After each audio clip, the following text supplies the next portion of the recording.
खबर बांग्लादेश की है। दरअसल बांग्लादेश ने आईपीएल का प्रसारण बैन कर दिया है। यूनुस सरकार का ये फैसला बीसीसीआई के उस फैसले के बाद आया है जिसमें बांग्लादेश के खिलाड़ी मुस्तफिजुर रहमान को केकेआर टीम से रिलीज किया गया।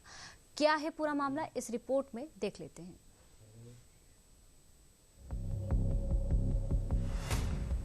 क्रिकेट जिसे सरहदों से ऊपर, सियासत से दूर और जुनून की सबसे बड़ी भाषा कहा जाता है, जिसमें दुश्मनी के बावजूद मैदान में साझेदारी की कहानी लिखी जाती है, लेकिन अब वही क्रिकेट दो देशों के बीच की साझेदारी की कहानी को एक नया मोड़ दे रहा है। बैट और बॉल की टकराहट अब सिर्फ रन नहीं गिन रही, अब वो इंसानियत का हिसाब मांग रही है। दरअसल बीसीसीआई ने बांग्लादेश के खिलाड़ी मुस्तफिजुर रहमान को आईपीएल टीम से बाहर कर दिया है। बीसीसीआई के इस फैसले के बाद बांग्लादेश का एक्शन भी सामने आ गया है। अब आखिर बीसीसीआई के फैसले के पीछे की वजह क्या है, ये आपको बताएंगे, लेकिन पहले आप बांग्लादेश के खिलाफ भारत के फैसलों पर नजर डाल लेते हैं। बांग्लादेश सरकार ने देश में आईपीएल के प्रसारण पर बैन लगा दिया है।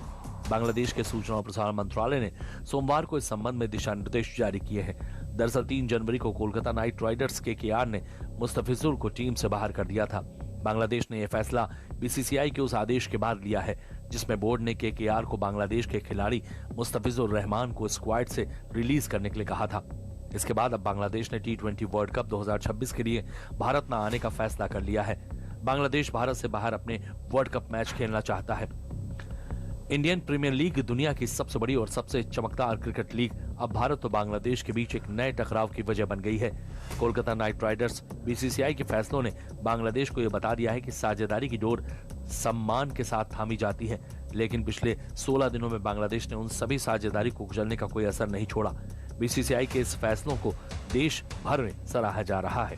अरे भाई, तो नहीं खेलेगा तो ऐसा बात हो रहा है कि विश्व में बांग्लादेश और पाकिस्तान बचा है, और अल्पसंख्यकों के साथ जो वहां अन्याय हो रहा है, ये तो सबसे विश्व में सबसे मानव जाति पर कलंक का नाम है बांग्लादेश। उसको तो आत्मीयत के आधार पे अपना डिसीजन लेना चाहिए। को धन्यवाद है। जैसे पाकिस्तानी खिलाड़ियों को भारत में हम अलाउ नहीं करते हैं, आज बांग्लादेशी जो क्रिकेटर है उनको भी अलाउ नहीं करना चाहिए। ये डिमांड आया था कोलकाता से, बीसीसीआई ने मान लिया है, इसलिए उनको धन्यवाद है। जो हमारे देश का खिलाफ है, ऐसे लोगों का खेल हम बांग्लादेश में अलाउ नहीं करेंगे।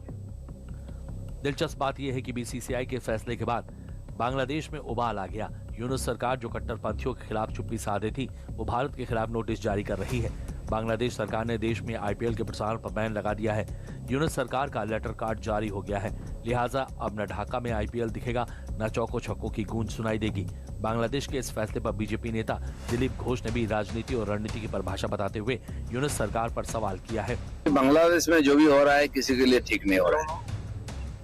हमारे देश की तरफ से जो करना है सरकार कर रही है, लेकिन बंगाल के लोग बहुत दुखी है। पश्चिम बंगाल में बांग्लादेश में हिंदुओं के ऊपर जो अत्याचार हो रहा है, ये बहुत अमानविक है।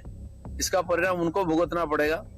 हम ये चाह रहे हैं कि बांग्लादेश में जल्दी चुनाव हो, सरकार आए और कानून व्यवस्था स्थापित हो, जिससे वहाँ के नागरिकों को जान माल का सुरक्षा हो और हमारे बॉर्डर में जो टेंशन है वो भी कम हो। मुस्तफिजुर रहमान को अचानक आईपीएल से बाहर किए जाने के बाद से ही बांग्लादेश में बहस का संग्राम छिड़ गया है। फैंस, पूर्व क्रिकेटर और विशेषज्ञ लगातार इस फैसले के कारणों पर सवाल उठा रहे हैं, लेकिन रहमान पर बैन के बाद बांग्लादेश में आईपीएल टेलीकास्ट पर बैन ने इस मामले को और गंभीर बना दिया है। यानी ये भी साफ हो रहा है कि ये विवाद सिर्फ क्रिकेट तक सीमित नहीं रह गया, बल्कि खेल और कूटनीतिक से कहीं ऊपर पहुंच गया है। इसका असर अंतर्राष्ट्रीय क्रिकेट और द्विपक्षीय संबंधों पर भी साफ नजर आने लगा है। बांग्लादेश क्रिकेट बोर्ड बीसीबी ने सुरक्षा चिंताओं का हवाला देते हुए आईसीसी मेंस टी20 वर्ल्ड कप 2026 के लिए अपनी टीम को भारत न भेजने का फैसला किया है। एक नजर मैच के टाइमलाइन को भी समझते हैं। बांग्लादेश पहला मैच 7 फरवरी को वेस्टइंडीज के खिलाफ कोलकाता में शेड्यूल है।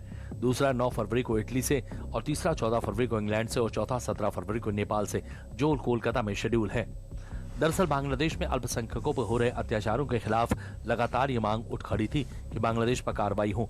बांग्लादेश जो खुद को लोकतंत्र और धर्मनिरपेक्षता का चेहरा बताता रहा है, आज अल्पसंख्यकों पर हो रहे अत्याचारों के कारण दुनिया के सामने कटघरे में खड़ा है।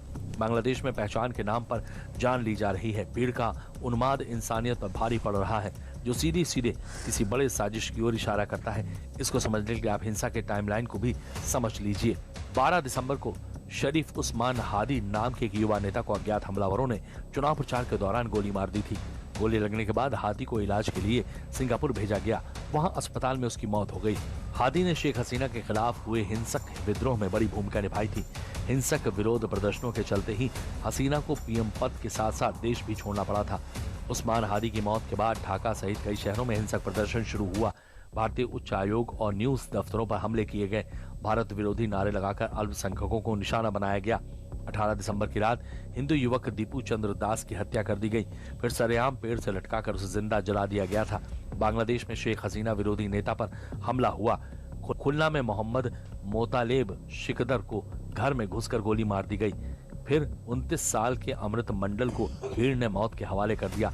और फिर रविवार को मोबाइल फोन कारोबारियों के प्रदर्शन के दौरान एक मासूम बच्ची को उसकी मां के साथ सड़क पर घसीटते हुए देखा गया। बांग्लादेश आज कट्टरपंथ की गिरफ्त से छटपटा रहा है। सड़कों पर नफरत है, निशाने पर अल्पसंख्यक है। बांग्लादेश में हिंदू होना गुनाह बनता जा रहा है। बर्बरता की सारे हदें पार की जा रही हैं। बांग्लादेश की जमीन पर कट्टरपंथियों के हौसले बुलंद होते जा रहे हैं, लेकिन सत्ताधारी इसे लगातार नजरअंदाज कर रही है। और साथ ही फिलहाल बांग्लादेश की मांग को लेकर अब भारत का अगला जवाब क्या होगा, ये देखने वाली बात होगी।